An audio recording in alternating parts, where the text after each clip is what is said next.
है।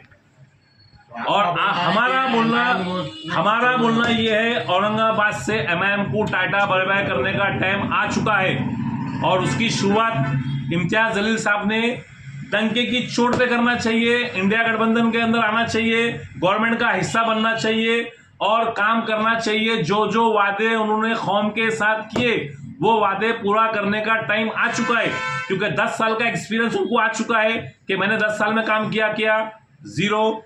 मेरे को मौका है, मेरे साथ पूरी जनता है, मेरे साथ पूरे लोग हैं और मैं एक आमदार, एक खासदार जनता का रहता, उसका प्रतिनिधि करता।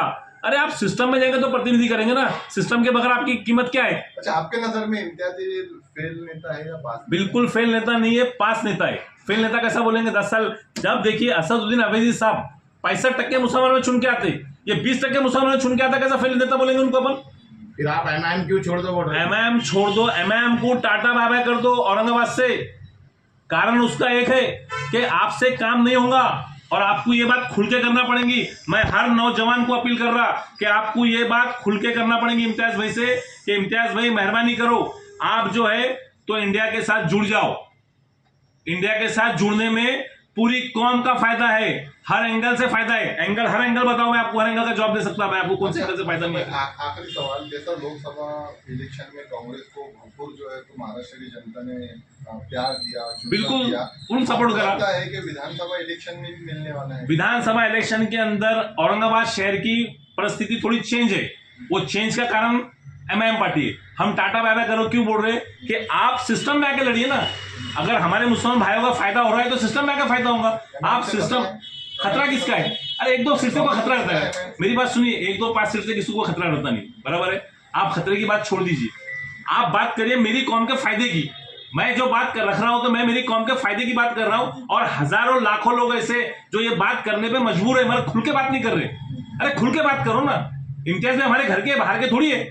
अगर इम्तियाज भी गलत करे तो हम सबका फर्ज बनता है कि भाई इम्तियाज भी आप मुसलमान आपके साथ है, आप ये काम नहीं ये काम करिए, ठीक है। 10 साल पहले जो होगा उसको छोड़ दीजिए, मगर आज तो ये काम करने का मौका ही ना हमारे पास नहीं। सीधा ये कहना है कि उन्होंने एमआईएम को बाय बाय कर दिया। इन्होंने हैदराबाद पार्टी को बाय बाय करना, महाराष्ट्र पार्टी कोई भी पकड़ना उन्होंने, बराबर है, कोई भी पार्टी पकड़ना, पूरे मुसलमानों को सपोर्ट करना। वो चुन के आते, मिनिस्टर बनते, हमारे लोगों का कल्याण करते। वो चुन के नहीं आएंगे, गवर्नमेंट में नहीं आएंगे, लोग देखेंगे इम्तियाज भाई बन गए, खलिया बिरयानी खाएंगे। हम खलिया बिरयानी खिलाने को आमदार खासदार नहीं बनाते, हम आमदार खासदार बनाते हमारा सिस्टम चेंज करने को, हमारे आने वाले बच्चों के भविष्य को, हमारे बहनों के वास्ते बनाते उनको आमदार खासदार। हम उनके बिरयानी खाने का थोड़ी बिरयानी आमदार बनाते, खासदार बनाते। 1 मिनट, आप बोल रहे हैं कि मुसलमान सपोर्ट करना इंडिया गठबंधन, हाँ, मुसलमानों को टिकट क्यों नहीं दिया इंडिया गठबंधन? देखिए मेरी बात, आप सुन, बोलिए, क्या गारंटी है कि आमदार में भी मुसलमानों को टिकट देंगे इंडिया गठबंधन? आप बताइए। अभी आपका बोलना है 48 के अंदर 48 हिंदू दिए, हाँ, ये कॉम्प्रोमाइज करने का टाइम है। आप बात समझिए, हर जगह मेरी बात सुनिए, अंधभक्त है, उसी तरीके से अंधभक्त एमआईएम के अंदर भी है।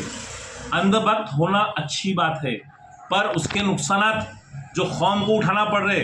मैं आपको एक बात बोलता हूँ, एमआईएम आने से पहले हिंदुस्तान के कई शहर ऐसे थे जहाँ मुसलमानों का दबदबा था, जहाँ मुसलमानों का राज था, और 10 साल बाद आप आके देख लीजिए, पूरे हिंदुस्तान की बात तो छोड़ दीजिए, एक छोटे गांव के अंदर ही मुसलमान का दबदबा खत्म हो चुका है। और ये बात भले माफिक हर मुसलमान जानता है। देखिए मेरा बोलना है कि अगर आपको लड़ना है तो आप सिस्टम में आके लड़िए। आप जब तक सिस्टम में इम्तियाज जलील साहब बैठेंगे नहीं, तब तक आप लड़ नहीं सकते। और जिस दिन आप सिस्टम के अंदर आएंगे तो आपकी लड़ाई 10 गुना बढ़ जाएंगी और सिस्टम आपके साथ चलेगा पूरा का पूरा। आप सिस्टम में नहीं है, मेरी पूरी बात हो जाने दीजिए। आप सिस्टम के अंदर आप आके लड़ेंगे नहीं तो आपको कोई फायदा होने वाला नहीं। जब आपको फायदा नहीं होगा तो आप हम कौम का फायदा कैसा कर सकते हैं आप? अगर हम कोई भी गवर्नमेंट से, देखिए इम्तियाज जलील साहब पिछले 10 साल से आमदार खासदार है, उनको जो भी फोन आता होगा तो गवर्नमेंट के अपोज ही आता होगा, मेरा घर तोड़ने को आ रहे, मेरी गाड़ी उठाने को आ रहे, मेरी गाड़ी पकड़ ली, मेरा ये, मेरा अमका, मेरा ढमका। गवर्नमेंट में है तो मदद क्या करेंगे आप बताइए मुझे? जब आप गवर्नमेंट में जाएंगे, और औरंगाबाद शहर तारीखी शहर है, और मैं आपको चैलेंज के साथ बोलता कि औरंगाबाद का मुसलमान आमदार बना कि यहाँ मिनिस्टर बना। मैं चैलेंज के साथ आपको बोलता, कोई भी पार्टी रहो, उद्योग सेना की रहो, कांग्रेस की रहो, राष्ट्रवादी की रहो, क्योंकि औरंगाबाद शहर से जो मैसेज जाता पूरे मराठवाड़ा में जाता। पर हमारी बदनसीबी ऐसी है कि हम उसको जात के अंदर कन्वर्ट कर लेते, और हम कहीं ना कहीं जात के अंदर कन्वर्ट करने के बाद में वो 80%, हम 20%, तो हम कहीं ना कहीं पीछे हो जाते हैं। हमको अगर सिस्टम में लेकर लड़ना है तो इम्तियाज जलील साहब को इंडिया गठबंधन के कोई भी घटक के अंदर आके फाइट करना चाहिए, ये मेरी मांग है। और मेरी मांग मतलब रोटी बैंक सेवा ट्रस्ट के अंदर मैं हजारों लोगों के साथ रह के काम कर रहा, मतलब हजारों लोगों की मांग है। और मैं आपके माध्यम से ही बोलना चाहूंगा लोगों को कि मेहरबानी करके इम्तियाज भाई अगर सही कर रहे तो आप खुलेआम बोलिए सही कर रहे, अगर गलत कर रहे तो आप खुलेआम बोलिए गलत करिए। देखिए हिंदुस्तान के पूरे वोट उलेमा ने बोले इंडिया आघाड़ी को डालो, डाले कि नहीं लोगों ने। औरंगाबाद शहर के अंदर इम्तियाज भाई को डालो, डाले कि नहीं लोगों ने। तो आप अलग अलग क्यों जा रहे भाई? हैदराबाद का पार्सल हैदराबाद रवाना करिए। आप महाराष्ट्र की सियासत कर रहे, महाराष्ट्र के साथ जुड़ के सियासत करिए। आपको कौन सी पार्टी लेंगी नहीं? राष्ट्रवादी लेंगी नहीं, उद्योग सेना लेंगी।